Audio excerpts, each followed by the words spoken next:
Olá, como é que vocês estão? Graça e paz. Bom demais nos encontrarmos em mais um Promessas de Esperança. Afinal de contas, é tão bom sabermos que servimos um Deus que tem promessas, que promete bênçãos e as cumpre e tem poder para cumprir cada uma das suas promessas. Portanto, estar contigo aqui para refletirmos juntos na palavra de Deus traz edificação e faz toda a diferença para as nossas vidas. E eu começo pedindo aquelas coisas que eu sempre peço. Curte, comenta, compartilha o link dessa transmissão e, se você puder, se inscreva aí no nosso canal agora. Ative o sininho para receber todas as notificações de tudo que nós produzimos aqui na TV Viva Promessa. E eu também te convido, venha ser um amigo da missão. Quando você entra para essa comunidade, você passa a ser um amigo da missão.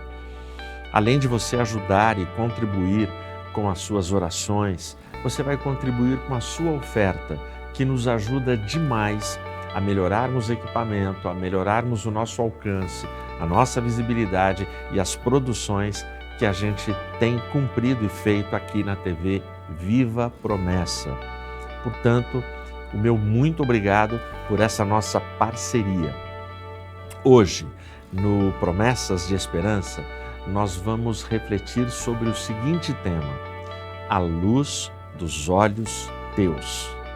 Prepara a tua Bíblia, fica aí atento, curte a nossa vinheta, na sequência a gente reflete junto.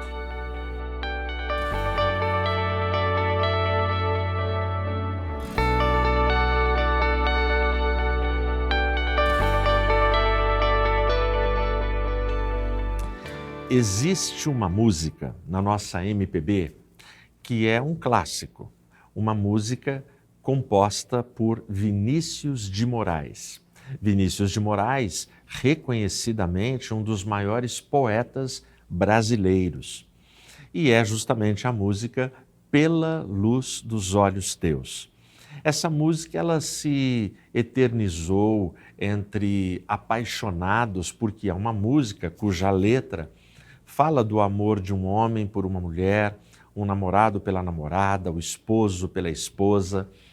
E tem uma poesia muito clara, não tem nada subliminar, escondido para ser interpretado.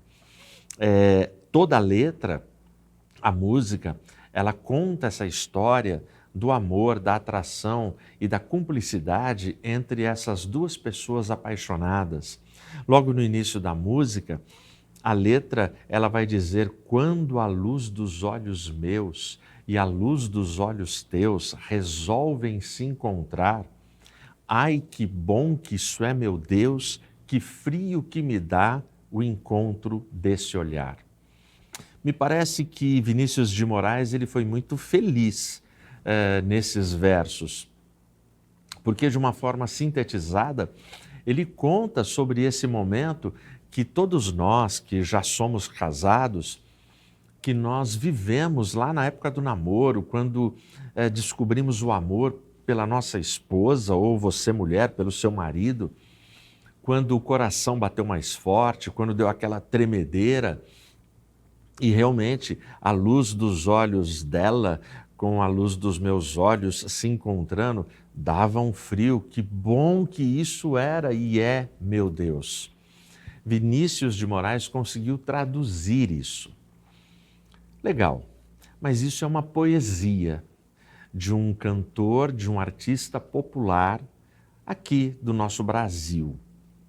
Mas o texto bíblico, quando ele fala sobre a luz dos olhos teus, ele o faz com muito mais profundidade e com uma profundidade incomparável, que poetas humanos não alcançam. Até porque quem disse foi o poeta do céu, o maior pintor do mundo. Foi o nosso Cristo, nosso Senhor e Salvador. E eu te convido, abre aí a sua Bíblia no Evangelho de Mateus, capítulo 6. Eu vou ler em nome de Jesus os versículos 22 e 23. Diz assim: a luz do corpo são os olhos. Portanto, se os teus olhos forem simples, todo o teu corpo será cheio de luz. Se, porém, os teus olhos forem maus, todo o teu corpo será cheio de escuridão. Se, portanto, a luz que estiver em ti for escuridão, como será grande a escuridão? Feche os olhos, ora comigo. Santo e poderoso Deus, obrigado, Pai, por essa porção da Escritura, obrigado por esse texto, obrigado por aquilo que ele traz de ensino e de edificação. Que o Teu Espírito Santo fale ao nosso coração e nos ajude nessa hora. Em nome de Jesus, amém. Jesus, quando ele chega nesse ponto do famoso Sermão do Monte, Jesus ele toca nesse tema da luz do nosso corpo. E a frase inicial de Jesus no versículo 22, ela é definidora. Jesus ele define, ele dá uma definição. Olha só a afirmação de Cristo como ele começa. A luz do corpo são os olhos. Ou seja, o meu corpo, como casa espiritual, precisa de iluminação. E o meu corpo tem como luz, que é necessária para o meu corpo, os olhos. No Novo Testamento, nós temos a afirmação transformadora que quebra todo um paradigma de fé da nação de Israel. Deus não habita mais em templos feitos por mãos humanas. Paulo, quando ele está falando aos Coríntios, e ele vai falar das questões da sexualidade, chega um momento que ele faz a pergunta: vocês não sabem que o vosso corpo é templo do Espírito Santo e que Deus, o Pai, o Espírito, Cristo, habita em vós? Entende? Então agora junta. Deus não habita mais em templos feitos por mãos humanas, mas agora Ele habita neste templo que sou eu, que é você, que somos nós, a igreja de Cristo, a igreja em movimento, a igreja que vai nas favelas, a igreja que vai nos hospitais, a igreja que vai nos presídios, a igreja que vai nos templos, a igreja que está nos retiros, nos grandes eventos, nos pequenos grupos, a igreja que está no comércio, no shopping, que caminha, que está em todos os lugares, que é o corpo de Cristo se movimentando em todos os continentes. Deus resolveu morar aí. Todo o texto do Novo Testamento que vai falar disso e a fala de Cristo, os olhos, eles são a luz do corpo, a referência é em relação ao templo. Porque para a nação de Israel, o templo era o local de moradia de Deus. O templo era onde Deus se manifestava, onde a Shekinah, a glória de Deus, descia, se manifestava. Então agora o templo não existe mais, ele foi destruído, o véu do templo se rasgou, o caminho foi aberto, ou seja, chegar ao Santo dos Santos, e não tem mais Santo dos Santos do que a presença de Deus, estar aos pés de Cristo, ficou acessível a todos os filhos de Deus. Nós não precisamos de um mediador humano, de um sacerdote humano. O nosso único e suficiente mediador é Jesus Cristo. Há um só mediador entre Deus e os homens, Jesus Cristo, o Filho. Então, pegando todo esse contexto doutrinário, teológico, neotestamentário, quando a gente ouve essa afirmação de Jesus, a luz do corpo são os olhos. Então Jesus está falando que uma casa, ela precisa de luz. Pensa, quando acaba a energia lá na sua casa. Pensa, uma cidade sem energia. Chega a noite, nós precisamos de luz. Então Jesus está definindo, o teu corpo tem uma luz. Esta luz são os seus olhos. E aí depois que Jesus define nesses 2 versículos, Jesus ele vai apresentar para a gente 2 possibilidades desta luz. E aí, na sequência, a gente lê. A luz do corpo são os olhos. Portanto, se os teus olhos forem simples, essa é a primeira possibilidade. Se os teus olhos forem simples, todo o teu corpo será cheio de luz. Simples é a palavra usada nessa tradução. Então, a primeira possibilidade de tipo para essa luz que ilumina o corpo, que são os meus olhos, é um olhar simples. Se os teus olhos forem simples, haverá luz em todo o corpo. O que Jesus está falando com olhar simples? Ele está dizendo sobre um olhar puro, um olhar inocente, um olhar com a consciência tranquila, um olhar que vigia para onde olha, um olhar que não perde tempo com acessos que são pornográficos, que são promíscuos, que são injustos. Olhar que não aprova a violência, olhar que não aprova a destruição de uma reputação, o olhar que não olha para o mundo simplesmente julgando para criminalizar, para criticar e destruir o outro. Então Jesus está afirmando, se o teu olhar for simples, ou seja, eu olho a inocência, eu olho a beleza, eu olho a bondade, para onde eu olho eu vejo bênção, para onde eu olho eu vejo as coisas boas. É aquela história da diferença entre o egoísta e o pessimista, né? O otimista e o pessimista, não é egoísta, o otimista e o pessimista. O pessimista, ele vê ali um pacote cheio de fezes, de animal. E aí ele fala, puxa vida, sujaram tudo aqui, o que eu vou fazer agora? Vai atrapalhar meu dia, isso aqui vai cheirar mal no ambiente. Aí chega o otimista. Quando o otimista vê um pacote cheio de fezes, ele olha e pergunta, cadê o cavalo? Eu ganhei um cavalo.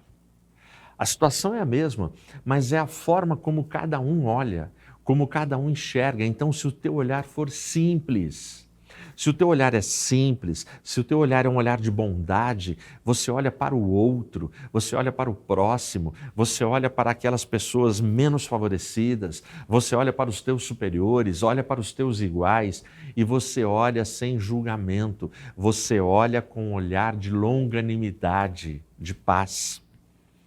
Aí Jesus, ele dá a outra possibilidade. E a outra possibilidade apresenta aqui no versículo 23. Se, porém, os teus olhos forem maus, todo o teu corpo será cheio de escuridão. Se, portanto, a luz que estiver em ti for escuridão, como será grande a escuridão? Segunda possibilidade, olhos maus. Se os teus olhos forem simples, luz para todo o corpo. Mas se os teus olhos forem maus, escuridão para todo o corpo. E quem é que consegue viver na escuridão? Pensa quando acaba a energia na sua casa, a luta que é. Quando acaba a luz no bairro, na cidade, vocês sem energia, complica e complica muito. Mas a afirmação é, se o teu olhar é mau, o teu corpo vai ser inundado por escuridão. Portanto, aí ele coloca uma vírgula, se a luz que há em ti for escuridão, como é que é uma luz que é escuridão? É uma luz que queimou. Por exemplo, eu estou aqui gravando nos estúdios da TV Viva Promessa essa reflexão. E isso é possível porque a gente tem luz, tem iluminação. Se não tivesse iluminação, tudo escuro, apagado, você não teria a imagem, você teria no máximo o áudio, mas não seria a mesma coisa.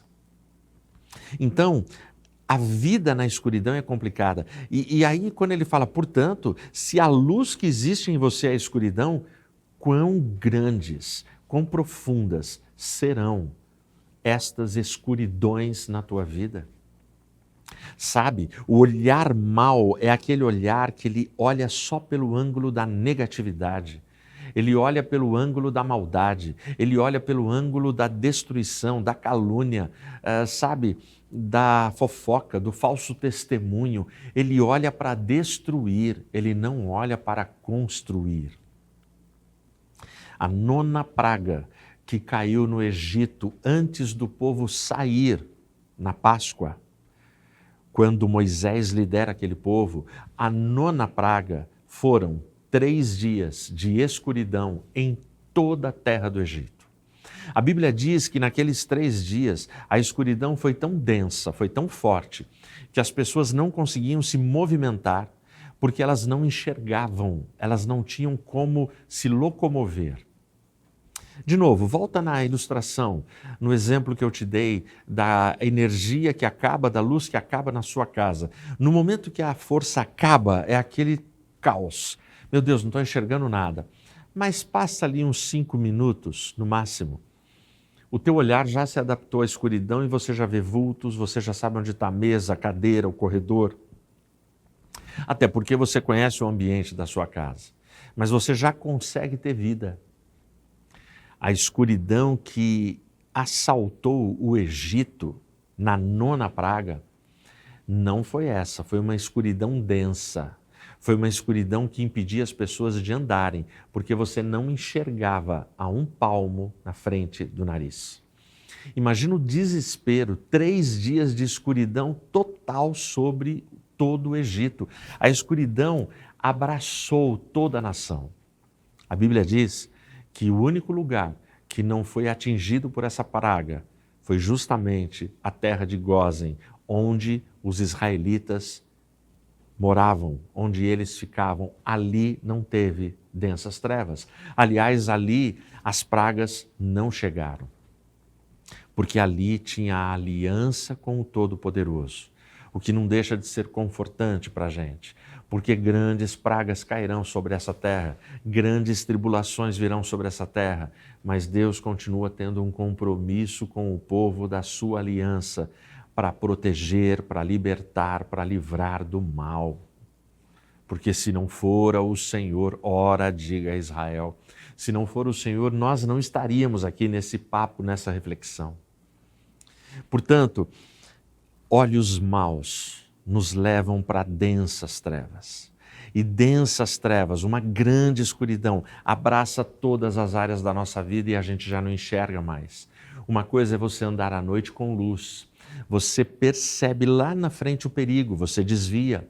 Outra coisa é você estar andando num ambiente totalmente escuro. As chances de você morrer, de você se acidentar, de você ser destruído são enormes.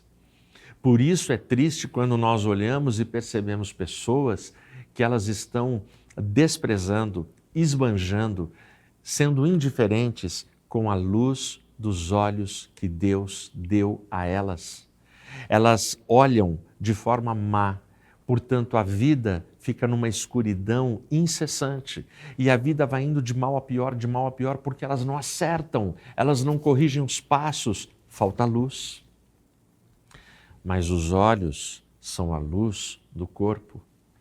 Como você olha, para onde você olha para a cruz de Cristo. Pessoas que sempre focaram a visão em Jesus Cristo, elas caminharam, elas prosperaram, elas progrediram, elas avançaram. Pessoas que desviaram o olhar de Cristo, como Pedro, naquela caminhada pela água, afundaram.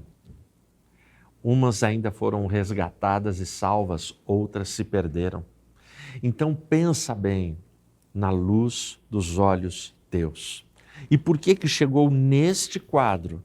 Chegou neste quadro por conta do orgulho da arrogância, da teimosia, da desobediência de um homem, Faraó. Faraó, ele teve a primeira praga, a segunda praga, a terceira praga, e as coisas foram piorando, piorando, piorando, até que chegou numa escuridão absoluta. E ele não mudou e não se arrependeu. Aí chegou na 10ª e fatídica praga, a morte dos primogênitos. Só foi aí que ele liberou o povo para marchar. Você vai continuar insistindo no olhar mau e deixar o olhar simples para as coisas da vida? Para a gente concluir essa reflexão, eu conto para você uma história que ela sempre mexeu muito comigo. Um senhor, um idoso, estava sentado num banco na sombra de uma árvore na entrada de uma pequena cidade. E ele está sentado ali, um carro para, baixa o vidro e o motorista pergunta para ele: "O senhor mora nessa cidade?" "Sim, eu moro." "Faz tempo?" "Ah, desde que eu nasci eu moro nessa cidade." "Ah, que legal." Aí o motorista fala para o senhor: "Eu estou de mudança para esta cidade. Eu venho com a minha família, semana que vem a gente muda para cá. Como é o povo daqui?" Aí quando ele pergunta como é o povo daqui, o senhor devolve a pergunta para ele. O senhor olha para ele e diz assim: "Ok, eu te respondo, mas antes você precisa me responder uma pergunta." "Qual?" "Como é o povo da cidade de onde você vem para cá?" Aí o motorista olhou para o senhor e falou assim: "Ah, é um povo muito legal. Eu sempre fui muito feliz lá, fiz muitos amigos, é um povo hospitaleiro, sabe, um povo que ajuda, um povo de muita comunhão, um povo feliz, para cima. Ah, a gente vai chorar muito de sair de lá. Eu só estou mudando para cá porque a minha empresa me transferiu. E eu tive que mudar, a gente está mudando por motivo profissional." Aí o senhor olhou para ele e falou assim: "Rapaz, você é um homem de sorte. Você está mudando para o lugar certo. O povo dessa cidade é exatamente como o povo da cidade de onde você vem." Ele agradeceu, foi embora. O senhor ficou ali. Passados uns 15 minutos, chega um outro carro, um outro homem, e faz a mesma pergunta para o senhor. E aí o senhor idoso devolveu a pergunta. "Eu respondo, mas me fala como é o povo da cidade de onde você vem." Aí esse segundo motorista olha para o senhor e fala assim: "Ah, é um povo muito chato, é um povo muito ruim, é um povo fofoqueiro, caluniador. Olha, o tempo todo que eu moro lá, eu nunca fiz um amigo. É gente que não dá para confiar, é muito ruim, é muita desonestidade, muita violência. Ah, não, aquela cidade sem chance." Aí o senhor, a palavra voltou para ele olhou para o motorista, né, para o segundo motorista, e ele disse assim: "Meu filho, hoje é seu dia de azar, porque você está mudando para uma cidade onde o povo é igualzinho o povo da sua cidade." Aí o cara agradeceu, foi embora. Um garoto, um adolescente que estava perto, se aproximou do senhor e falou assim: "Senhor, desculpa, eu não tive como não ouvir, eu estava perto. Mas o senhor deu duas respostas diferentes para a mesma pergunta. Por quê?" Aí o senhor respondeu, ele falou: "Porque a gente vê as pessoas como nós somos." E aqueles dois, cada um olhava para a sua cidade da forma que eles eram. Porque o filtro para nós olharmos para o mundo, para as coisas, para o próximo, ele parte da gente. Como é que a gente vai olhar? Com certeza, garoto, na primeira cidade que aquele motorista elogiou, que era uma cidade legal, com certeza naquela cidade tem gente caluniadora, fofoqueira, chata, só que ele olhava o que tinha de bom na cidade. E com certeza para o segundo motorista, que falou que a cidade só tinha gente ruim, lógico que lá também tem gente boa, mas o olhar dele era para gente má. E todos os iguais acabam se atraindo. Então na vida a gente precisa aprender como eu vou olhar. Eu vou ter um olhar simples ou um olhar mau? E disso depende a minha história, depende a minha jornada e depende a minha caminhada. A grande promessa de esperança na fala de Jesus é que se o teu olhar for simples, todo o teu corpo terá luz. Todo o teu corpo é toda a tua casa, toda a tua família, a tua igreja, os teus negócios, os teus ambientes. Mas você precisa de um olhar simples, o olhar da fé, o olhar resignado, um olhar que se submete à vontade soberana do Criador. Que eu e você consigamos ter este olhar, porque na luz dos olhos teus existe centelhas do poder do Espírito Santo filtrando a tua visão para enxergar as belezas que o Pai tem nos dado. Que Deus nos abençoe. Amém.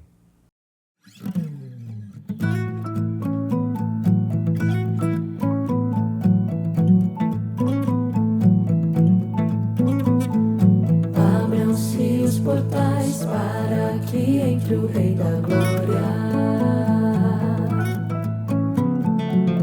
Abram os corações para Jesus Cristo Rei entrar. Ergam-se nossas mãos ao Deus de toda eternidade. Rendam-se os corações ao que no alto trono está.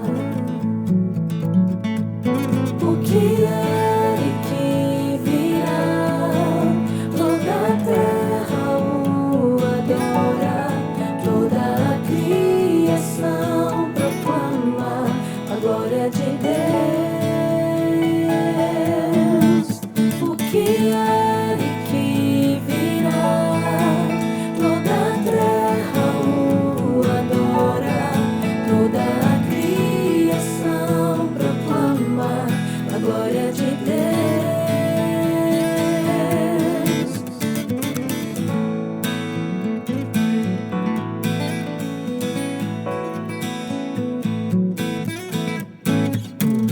Abram-se os portais para que entre o Rei da Glória.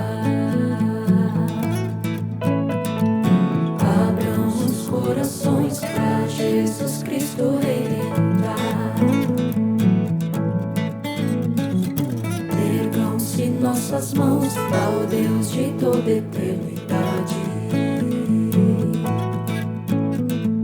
Rendam-se os corações ao que do alto trono está.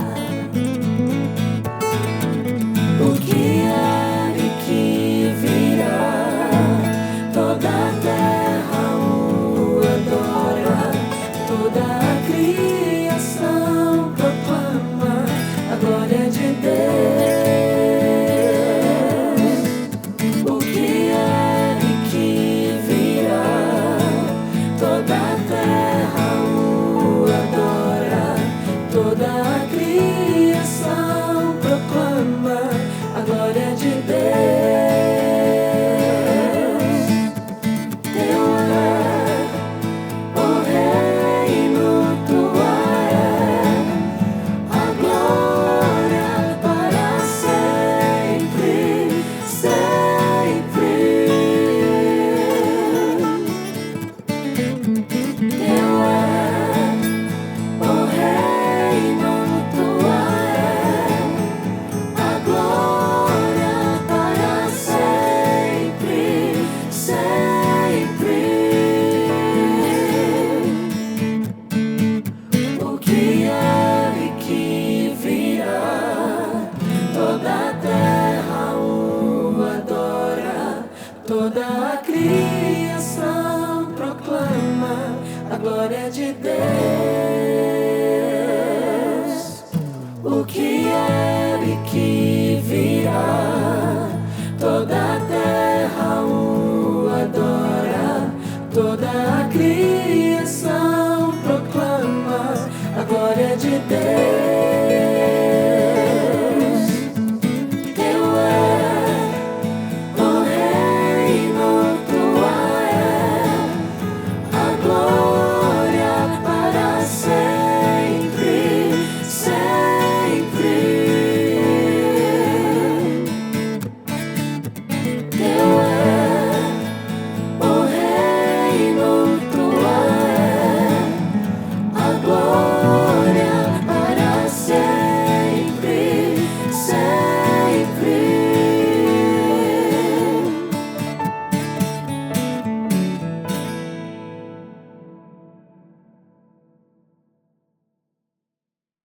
Graças a Deus por mais um Promessas de Esperança, graças a Deus pela sua vida, sua casa e sua família. Ora comigo agora. Pai, nós te louvamos e pedimos a tua bênção.